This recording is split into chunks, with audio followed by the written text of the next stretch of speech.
Hi అండి, కారెంపు నిన్న pack చేసినాం కదా, ఈరోజు చూపించా. ఇది 2 కవర్లు వేసి పెట్టినాయండి, ప్యాక్ చేసి పెట్టినా. ఇది 20 కిలోలు, రెండు డబల్ వేసి పెట్టినా. వేసి ప్యాక్ చేసి పెట్టాలి పిల్లలు పెట్టి. అన్నీ ఇలా వేసి పెట్టినా. డబల్ వేసినా, ఒక కవర్ వేసినా, దీంట్లో డబల్ వేసి పెట్టినా. ఇవి ఫ్రిడ్జ్లో స్టోర్ చేసుకోవాలండి. ఫ్రిడ్జ్లో స్టోర్ చేసుకుంటే 2 సంవత్సరాలనే కలర్ ఇట్లనే ఉంటుంది.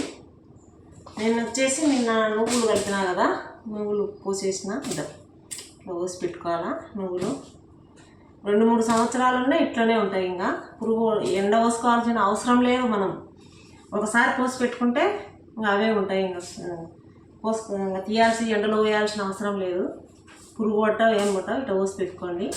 ఈ బాటిళ్ళు కడుక్కోవాలండి. బాటిళ్ళు స్మెల్ వస్తాయి. లేకపోతే కడిగి బాగా సర్ఫు అందేసి విమ్ము కడిగి ఎండలో ఆరబెట్టుకొని 2-3 సార్లు కడిగి ఆరబెట్టుకొని పోసుకోండి. లేకపోతే స్మెల్ వచ్చాయి. అన్నీ ఏ పోసినా ఇట్లా పోసి పెట్టుకోండి.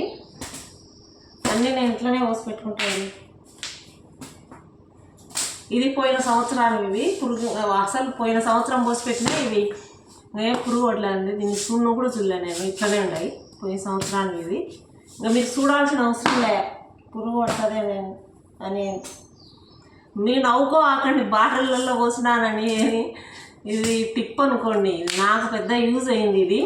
లేకుంటే ఎప్పుడు ఎండలో పోసుకొని అన్ని పురుగులు పట్టించుకుంటాంటే నేను. పెసరవేళ్ళు, మినపేళ్ళు అవెల్లా.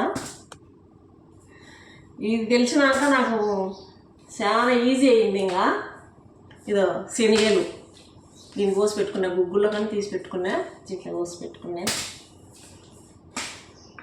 ఇదండి జీలకర్ర. దీన్ని 1/2 కిలో తెచ్చుకుంటా. దీనికి ఎండలో పోసి దీంట్లో పోసి పెట్టుకుంటా. వచ్చింది. దీంట్లో పోసి పెట్టుకున్నా 2 నెలలు అవుతుంది. ఆవాలు ఏవైనా ఎండలో పోసుకొని బాటిల్ క్లీన్ చేసుకొని పోసి పెట్టుకోండి. ఇట్లా ఇంకా పెసరవేళ్ళు అన్నీ ఇట్లా పోసి పెట్టుకుంటాను. ఇవి ఉలవలండి. 4 సంవత్సరాలు అయింది తెచ్చుకొని. ఇట్లా బాటిల్లో పోసి పెట్టుకున్నా. ఇంకా ఉలవలు. ఇది వచ్చేసి బియ్యం. ఈ 3 సంవత్సరాలు అయింది. 4వ సంవత్సరం ఏమో. ఇది బిర్యానీ రైస్. బిర్యానీ రైస్ అయితే అయిపోయింటే కొంచెం ఉంటే ఈ బాటిల్లో పోసి పెట్టినా. పెద్ద బాటిల్ పోసి పెట్టుకోండి.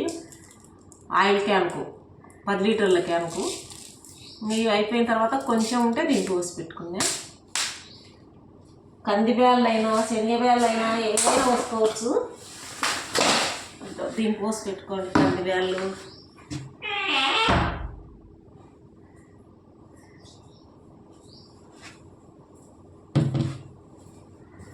ఇట్లా క్యాన్లు, వాటర్ క్యాన్లు ఉన్నాయి. కడిగి శుభ్రంగా ఆరబెట్టుకొని పోసుకోండి.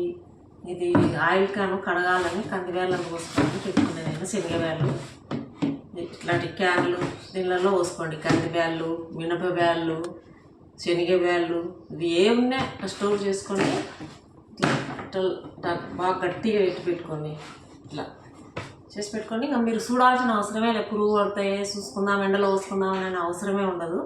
ఇట్లా స్టోర్ చేసుకోండి.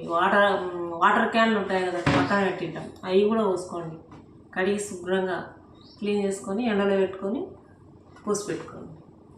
నాకు ఇది బాగా యూజ్ అయిందండి. నాకు కూడా తెలియదు, వేరే వాళ్ళు చెప్తుంటే 3 సంవత్సరాల నుంచి ఇదే తెచ్చాను. లేకుంటే ఎప్పుడు జొన్నలు పురుగు పట్టించుకోవడమే, శనగబ్యాళ్ళు పురుగు పట్టించుకోవడమే, పెసరబ్యాళ్ళు పురుగు పట్టడమే పడేచ్చండి కొన్ని. అవి మనం చూసుకోముగా అవి పురుగు పడుతుంటాయి.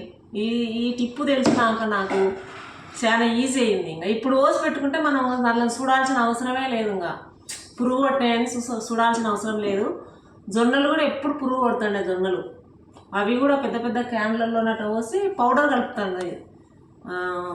బియ్యంలో కడిగే పౌడరు అది కలిపి పెడతాంటివి. జొన్నలకు కూడా అట్నే పెద్ద క్యాన్ అంటే పెద్ద క్యాన్లో పోసి పెడతాండి, ఎండలో పోసి. ఈ టిప్పు నచ్చితే లైక్ చేయండి, షేర్ చేయండి. బాయ్. అందరికీ నచ్చితే కామెంట్ రూపంగా తెలపండి. బాయ్ అండి అందరికీ.